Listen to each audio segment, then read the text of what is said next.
जय हिंद। स्टडी बसेरा के नए वीडियो में आप सभी का हार्दिक स्वागत है। चैनल पर नए हैं तो चैनल को सब्सक्राइब कर लीजिएगा। वीडियो को पसंद आता है तो वीडियो को लाइक और शेयर अपने स्टडी ग्रुप में अपने फ्रेंड रिलेटिव के साथ जरूर शेयर करते चलिएगा। चलिए, पहला प्रश्न बहुत धमाकेदार प्रश्न है। कुछ दिन पहले हम लोगों को पढ़ा था कि पहला addition kho kho world cup 2025 का आयोजन भारत में 13 से 19 जनवरी 2025 न्यू दिल्ली में आयोजित किया जाएगा। यह संपन्न हो गया है। विजेता बनी है भारत की टीम। पुरुष और महिला टीम दोनों ने ही भारतीय टीम विजेता बनी है। और उप विजेता टीम यानी किसे हराया है भारत की टीम ने, तो नेपाल टीम को हराया है। नेपाल को ही पुरुष और महिला दोनों में ही उप विजेता बनी है नेपाल की टीम। याद करना बहुत ही आसान है क्योंकि विजेता दोनों ही कैटेगरी में, पुरुष फीमेल और मेल और फीमेल दोनों ही कैटेगरी में भारत विजेता है। और मेल और फीमेल कैटेगरी में दोनों ही में उप विजेता नेपाल की टीम रही है। भारतीय पुरुष कैप्टन जो है प्रतीक वाइकर है और महिला कैप्टन प्रियंका इंगले है। पहला खो खो वर्ल्ड कप 2025 का आयोजन हुआ था। इसके बारे में हम लोग पढ़ा था कि इसके ब्रांड एम्बेसडर सलमान खान को बनाया गया था पहले एडिशन का। शुभंकर, तेजस और तारा था जो कि एक हिरन था। हिरन के प्रतीक के रूप में इसे बनाया गया था। तेजस और तारा नाम रखेगा दोनों हिरन का।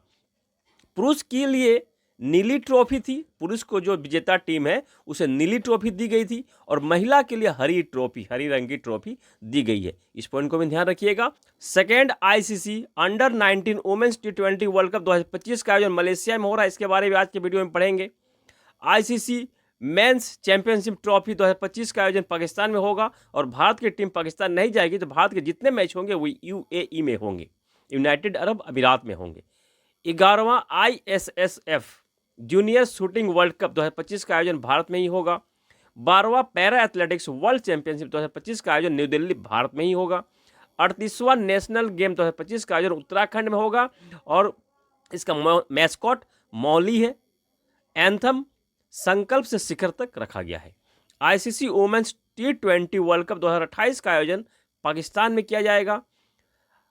5वां खेलो इंडिया विंटर गेम 2025 का आयोजन लद्दाख और जम्मू कश्मीर में किया जाएगा। पहला खो खो वर्ल्ड कप 2025 का आयोजन न्यू दिल्ली में भारत में संपन्न हुआ है। विजेता भारत की टीम बनी है मेल और फीमेल दोनों कैटेगरी में और उप विजेता नेपाल की टीम मेल और फीमेल दोनों कैटेगरी में बनी है। महिला कबड्डी वर्ल्ड कप 2025 का आयोजन बिहार में। कबड्डी विश्व कप 2025 का आयोजन वेस्ट मिडलैंड्स ब्रिटेन में किया जाएगा। खेलो इंडिया यूथ गेम और पैरा गेम्स 2025 का आयोजन बिहार में किया जाएगा। इस पॉइंट को भी ध्यान रखिएगा। और 32वां विजय हजारे ट्रॉफी का संबंध क्रिकेट से है। 2024-25 का विजेता टीम कर्नाटक की टीम रही है और उप विजेता विदर्भ की टीम रही है। Player of the series Karun Nair हैं जो कि विदर्भ के कैप्टन हैं। इन्होंने प्लेयर ऑफ द सीरीज ये बने हैं। ईरान अपनी नई राजधानी घोषित करने वाला है। नई राजधानी होगी मकरान। अभी वर्तमान में ईरान की राजधानी तेहरान है। मकरान को यह अपना नई राजधानी बनाने की घोषणा करेगा, तो इसको यही विचार चल रहा है, तो मकरान नई राजधानी होगी ईरान की। चलिए, दूसरा ICC under 19 women's T20 world cup 2025 का आयोजन मलेशिया में होगा। 18 जनवरी से 2 फरवरी 2025 तक इसका आयोजन हो रहा है। भारतीय कैप्टन कौन है? भारत की ओर से निक्की प्रसाद भारतीय कैप्टन है under 19 women T20 world cup की। पहला संस्करण है, ये दूसरा संस्करण है, तो पहला संस्करण कहाँ हुआ था, प्रश्न यहाँ बन सकता है। तो पहला संस्करण 2023 साउथ अफ्रीका में आयोजन हुआ था। विजेता भारत की टीम रही थी, उप विजेता इंग्लैंड की टीम रही थी। Under 19 T20 world cup women's का महिला का। निमेसुलाइड ये एक दवा है और यह एक पशु दर्द निवारक दवा है। पशुओं में दर्द को खत्म करने के लिए इस दवा का इस्तेमाल किया जाता है, परंतु केंद्र सरकार द्वारा इस दवा पर प्रतिबंध लगा दिया गया है। क्यों लगाया गया है? गीधों पर इस दवा का गीध पर दुष्प्रभाव पड़ रहा है, परंतु वह गीध पर यह इंजेक्शन, ये दवा गीध को नहीं दिया जाता है। दूसरे जानवरों, गाय हो गया, जो भी जानवर हैं, जो भी पशु हैं, जो भी हम लोग पालते हैं, उस जानवरों को ये दवा दी जाती है उनके दर्द को दूर करने के लिए। परंतु जब ये मर जाते हैं तब उन जानवरों को जब फेंका जाता है, गीध उसे खाते हैं, तो उसके बाद वो जो दवा है वो जहर का काम करता है गीध के शरीर में। तो इस कारण से निमेसुलाइड दवा को केंद्र सरकार द्वारा प्रतिबंधित कर दिया गया है। किस जानवर पर दुष्प्रभाव के कारण? गीध पर दुष्प्रभाव के कारण इस दवा को केंद्र सरकार द्वारा प्रतिबंधित कर दिया गया है। तो इस पॉइंट को ध्यान रखिएगा। दवा का नाम और किस जानवर पर दुष्प्रभाव पड़ रहा है, गीध पर, इस पॉइंट को ध्यान रखिएगा। चलिए नेक्स्ट है, world employment and social outlook report 2025 जारी हो चुकी है। किसके द्वारा जारी किया जाता है, यह प्रश्न ये इंपॉर्टेंट बनेगा, किसके द्वारा जारी किया जाता है। तो ये ILO यानी कि इंटरनेशनल लेबर ऑर्गेनाइजेशन द्वारा यह जारी किया जाता है, world employment and social outlook report. इस पॉइंट को ध्यान रखिए, किसके द्वारा जारी किया जाता है, यह प्रश्न बन सकता है। ILO को यानी कि इंटरनेशनल लेबर ऑर्गेनाइजेशन को 1969 में नोबेल शांति पुरस्कार मिल चुका है, और इंटरनेशनल ILO द्वारा social dialogue report, global wage report, world employment and social outlook, world social production report, ये भी प्रस्तुत किया जाता है। इतने सारे रिपोर्ट जारी किए जाते हैं ILO द्वारा, इंटरनेशनल लेबर ऑर्गेनाइजेशन द्वारा। तो ये रिपोर्ट किसके द्वारा जारी किया जाता है, इस पॉइंट को यहाँ से प्रश्न इस तरह से बन सकता है कि किसके द्वारा ये रिपोर्ट जो है, नाम दे दिया जाएगा कि रिपोर्ट फलना रिपोर्ट किसके द्वारा जारी किया जाता है, तो ILO द्वारा, ये पॉइंट को ध्यान रखिएगा। कंपाला घोषणा पत्र 2026-35 के लिए जारी किया गया है। कंपाला घोषणा पत्र क्या है, किससे संबंधित है, तो 10 वर्षीय कृषि रणनीति है। अफ्रीका के नेताओं द्वारा इसे अपनाया गया है, अफ्रीका के नेताओं द्वारा इसे अपनाया गया कंपाला घोषणा पत्र को। यह किसके स्थान पर लाया गया है, तो मलाबो घोषणा पत्र, जिसका कि कार्यकाल 2014 से 2025 तक है। 2025 में इसका कार्यकाल खत्म हो रहा है, इसलिए कंपाला घोषणा पत्र को लाया गया है।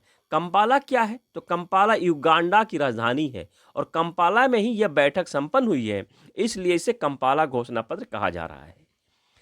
क्या है इसमें, 10 वर्षीय कृषि रणनीति से संबंधित है। 10 वर्षीय कृषि यानी कि 2026 से 2025 तक इस घोषणा पत्र पर काम किया जाएगा।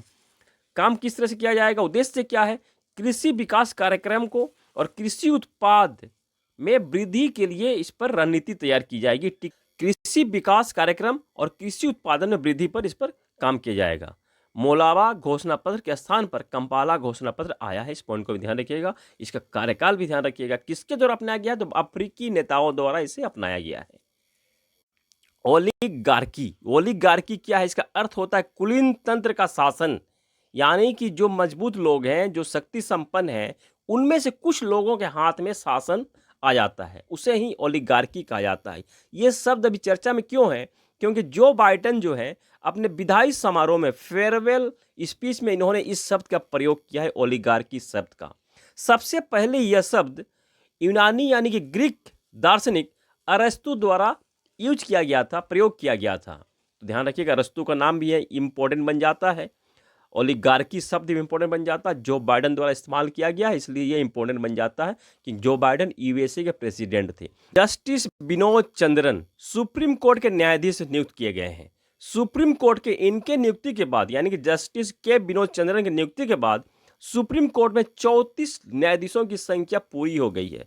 सुप्रीम कोर्ट में कितने न्यायाधीश होते हैं, 33+1, यानी कि 33 जज होते हैं और एक मुख्य न्यायाधीश होते हैं। तो मुख्य न्यायाधीश को मिलाकर 34 न्यायाधीश होते हैं। इस तरह से 34 न्यायाधीशों की संख्या पूरी हो चुकी है सुप्रीम कोर्ट में। अभी वर्तमान में मुख्य न्यायाधीश कौन है, कमेंट में बताइएगा, मुख्य न्यायाधीश, सुप्रीम कोर्ट के मुख्य न्यायाधीश कौन है। सुप्रीम कोर्ट में न्यायाधीश की नियुक्ति अनुच्छेद 124 के तहत होती है, और नियुक्ति राष्ट्रपति द्वारा की जाती है।